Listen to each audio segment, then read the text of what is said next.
5th SST Chapter 6. The Prairies. The temperate grassland of USA. The prairies, climate, location and land, economy, lifestyle of people of prairies. What are grassland of various places are called? Grassland जो है अलग अलग स्थानों पर, grassland मतलब घास के मैदान या मैदानी घास के मैदान क्षेत्र को अलग अलग स्थानों पर अलग अलग शब्द उनके लिए यूज़ किए गए हैं। तो उन्हीं में से एक है prairies. Right about them. The vast treeless grassland, बड़े जिसमें कि कोई पेड़ ना हो, केवल घास घास हो। Grassland of North America which line interior of United state of America, USA के इंटीरियर में होते हैं जो, और कनाडा, उनको प्रेरी कहा जाता है। Prairie is a French word meaning मीडो और ग्रासलैंड। ये एक फ्रेंच भाषा का शब्द है जिसका मतलब होता है ग्रासलैंड, चरागाह। मीडो या घास के मैदान, चरागाह, इनको कहते हैं फ्रेंच वर्ड प्रेरी में। मतलब प्रेरी, इनका प्रेरी का मीनिंग है ये, और प्रेरी है फ्रेंच भाषा का शब्द। This region consist of flat and hilly land. इसमें फ्लैट और हिली लैंड कवर्ड होती है बड़ी बड़ी घास से, मीलों मीलों तक ये बड़ी बड़ी घास होती है। These grassland fall in cool temperate zone, ये ठंडे और टेम्परेट जोन में होती हैं ये, between the tropic of cancer and arctic circle. जैसे बीच में होती है ट्रॉपिक ऑफ कैंसर, फिर आर्टिक सर्कल होता है, और एंटार्क्टिक सर्कल। तो ट्रॉपिक ऑफ कैंसर और आर्टिक सर्कल के बीच में such temperate grassland are found in many countries of the world. इस तरह के ग्रासलैंड देश के कई, मतलब वर्ल्ड के कई देशों में पाए जाते हैं। They are called different name in different country, different country में उनके डिफरेंट नाम है। जैसे प्रेरीज नॉर्थ अमेरिका में, पैम्पस साउथ अमेरिका में, स्टीप्स एशिया में, downs Australia, velds South Africa. अभी हम बात कर रहे हैं प्रेरी की, तो इनका क्लाइमेट क्या है। The grassland of North America has a cool temperate climate. Cool temperate climate है ग्रासलैंड ऑफ नॉर्थ अमेरिका का। The summers are very hot but winter are quite cold. Summer बहुत गर्मी होती है समर में, बट विंटर में quite, मतलब ठीक ठीक सी ठंड होती है। There is a moderate rainfall, moderate rainfall होती है ड्यूरिंग द स्प्रिंग, स्प्रिंग के महीने में। In winter there is a heavy snowfall, और विंटर में हैवी स्नोफॉल होता है। The prairies are located in northern hemisphere, prairies northern hemisphere में लोकेटेड है, और रफली half way between the equator and north pole. The prairies are located in the northern hemisphere, रफली half way between the equator and the north pole. जो prairies हैं वो northern hemisphere में होते हैं। एक तो ये टेम्परेट वर्ड है, और ये कि नॉर्थन हेमिस्फीयर, इसको समझ लीजिए। पहले क्या होता है कि जैसे जो हमारी पृथ्वी है उसमें बीच में एक इमेजिनरी लाइन मानी जाती है जिसको इक्वेटर कहते हैं। इक्वेटर से यदि ऊपर की ओर चलें तो नॉर्थन हेमिस्फीयर है, और यदि नीचे की ओर चलें तो साउथर्न हेमिस्फीयर है। ऊपर नॉर्थ पोल होता है बिल्कुल सबसे ऊपर, और नीचे साउथ पोल होता है। अब ये टेम्परेट का क्या मतलब है। 3 जोन में बांटा गया अर्थ को। एक तो टॉरिड जोन जो कि इक्वेटर के आसपास होता है। जैसे मान लीजिए आपका जो बुक है, आपके सामने इस समय बुक है, तो आप बुक से ही मान लीजिए, बुक के बीच में एक लाइन खींच ली हमने। पृथ्वी तो गोल होती है, बुक रेक्टेंगल है, बट मैं केवल ये जोन समझाना चाह रही हूँ इसलिए बोल रही हूँ।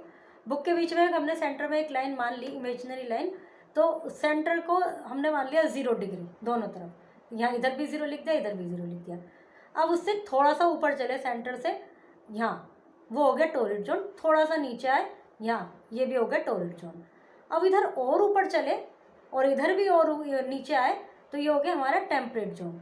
तो टॉरिड जोन जो है वो सबसे गर्म होता है, उसमें सबसे ज़्यादा गर्मी होती है, क्योंकि ये जो इक्वेटर जो लाइन है, इक्वेटर वाली जिसको हमने माना है इक्वेटर वाला जो इक्वेटर जोन, तो इसके यहाँ पर सूर्य की जो किरणें हैं वो बिल्कुल सीधी पड़ती हैं।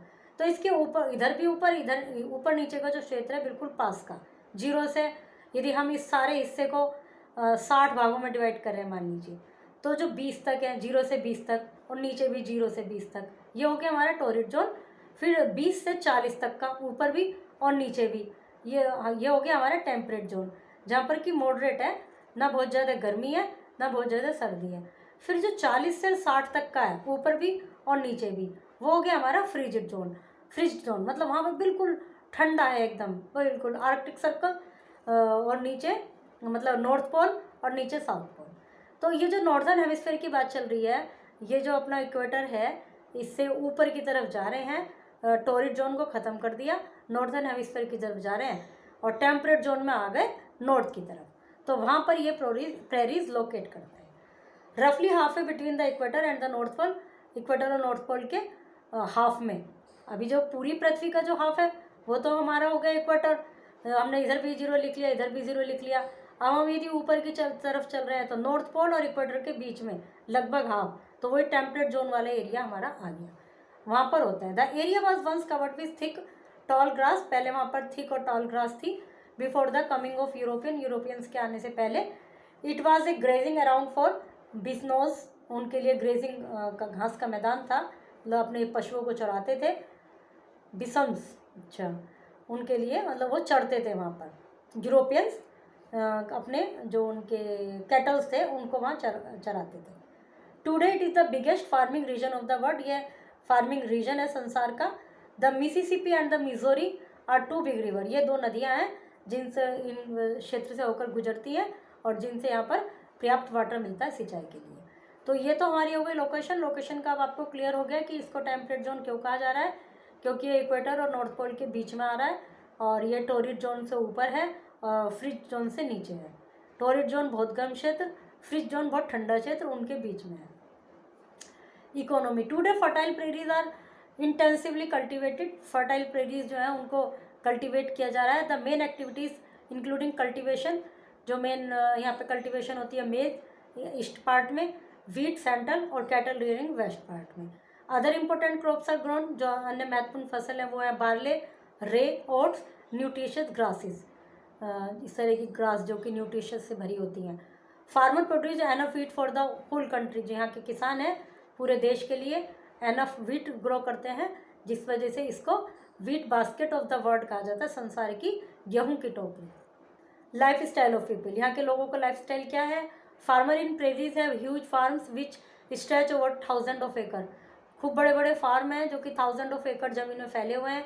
Very well off and look after with huge farm with the help of machine, उनकी जो देखभाल है, मतलब जो इसका कार्य होता है खेती का, सिंचाई का, सब कुछ ये मशीनों की सहायता से होता है। Tractor and other modern machine, tractor और अन्य मॉडर्न मशीन यूज़ होती हैं जो कि उनका काम बड़ी तेज़ी से करती हैं with the help of only people, और मशीन से कोई काम हो रहा है तो उसमें तो कम लोगों की ज़रूरत पड़ेगी। वैसे यदि हैंड के द्वारा काम हो रहा है तो बहुत सारे लोग चाहिए। All the work involve in farming such as ploughing land, जितने भी काम है, जो खेत को जुताई करना, बीज बोना, रीपिंग करना, थ्रेशिंग और विनोइंग क्रॉप्स और इवन पैकिंग, ये सब is done with the help of machine, एक मशीन के द्वारा किए जाते हैं जिसको कहते हैं कंबाइंड हार्वेस्टर। कंबाइंड मतलब एक साथ, हार्वेस्टर जो हार्वेस्ट का काम है, फसल पक गई अब उसको क्या करना है वो सब एक कंबाइंड हार्वेस्टर के द्वारा होता है। It does the work of several 100 labour in a few hours, ये कई 100 किसान मतलब लेबर का काम कुछ ही घंटों में कर देता है। The hilly area of western part of prairies are not suitable for growing crop as the soil is shallow and infertile, जो यहाँ के हिली एरिया है वेस्टर्न पार्ट के, वहाँ पर वो फसल के लिए सुटेबल नहीं है क्योंकि जो वहाँ की मिट्टी है वो इनफर्टाइल है और वहाँ पे बारिश बहुत कम है। That is why the in this season rear animal, इसलिए यहाँ के लोग जो हैं एनिमल्स को पालते हैं। और दे ह्यूज स्टेट और फार्म्स, उनके बड़े बड़े स्टेट्स हैं, फार्म्स हैं जिनको रेंचेस कहा जाता है। Where they rear cattle and other animal, जहाँ पर वे अन्य एनिमल्स को और कैटल वगैरह को रियरिंग करते हैं। There are large dairy farm where cows are reared for milk and milk product, बड़े बड़े डेयरी फार्म हैं जहाँ पर गाय और अन्य इस तरह के जानवर मिल्क और मिल्क प्रोडक्ट के लिए रखे जाते हैं।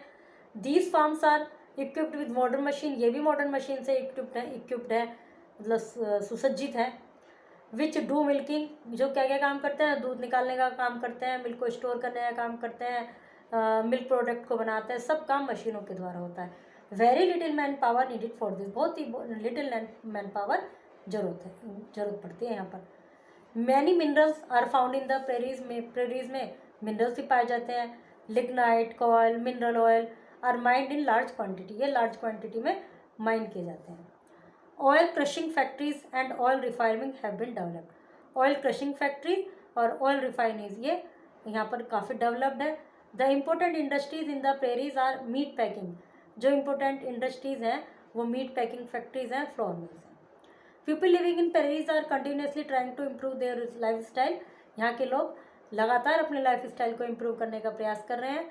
यूजिंग साइंटिफिक डिस्कवरी टेक्नोलॉजीज का यूज़ कर रहे हैं। हाईवर climate still control the various economic activity. लेकिन जो क्लाइमेट है वो तब भी बहुत सारी इकोनॉमिक एक्टिविटी को डोमिनेट करता है, मतलब कंट्रोल करता है, क्योंकि नेचर पे तो किसी का कंट्रोल है ही नहीं। जो भी नेचर का जो भी वहाँ पर रूप होगा उसको तो उन्हें मैनेज करना ही है।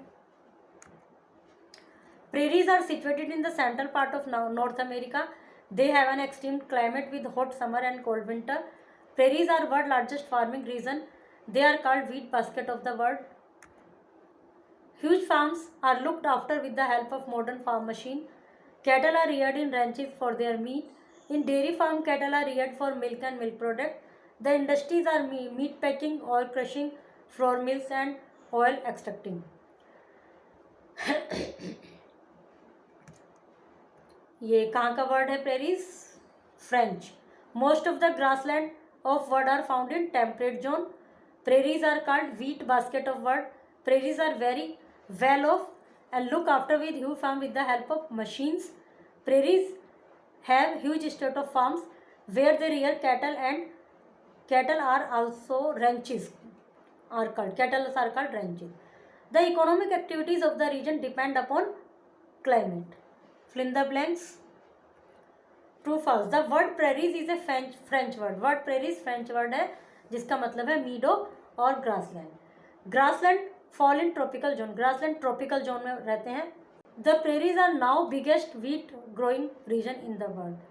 Prairies इस समय सबसे ज़्यादा संसार में सबसे ज़्यादा गेहूँ उगाने वाले क्षेत्र हैं. Huge state और farms are called ranches. जो बड़े बड़े स्टेट हैं और फार्म्स उनको रेंज कहा जाता है. तो बताना है ये सही है गलत है. लोकेशन ऑफ प्रेरीज डिस्क्राइब कीजिए. प्रेरीज को व्हीट बास्केट क्यों कहा जाता है? Machine have almost replace manual labour in prairies. मशीनों की वजह से मैनुअल लेबर बहुत कम हो गया है प्रेरीज में. इसको एक्सप्लेन कीजिए. रेंचेस क्या है? Name the 2 food products export from America to other country. 2 food products बताइए जो कि अमेरिका से अन्य देशों को एक्सपोर्ट किए जाते हैं.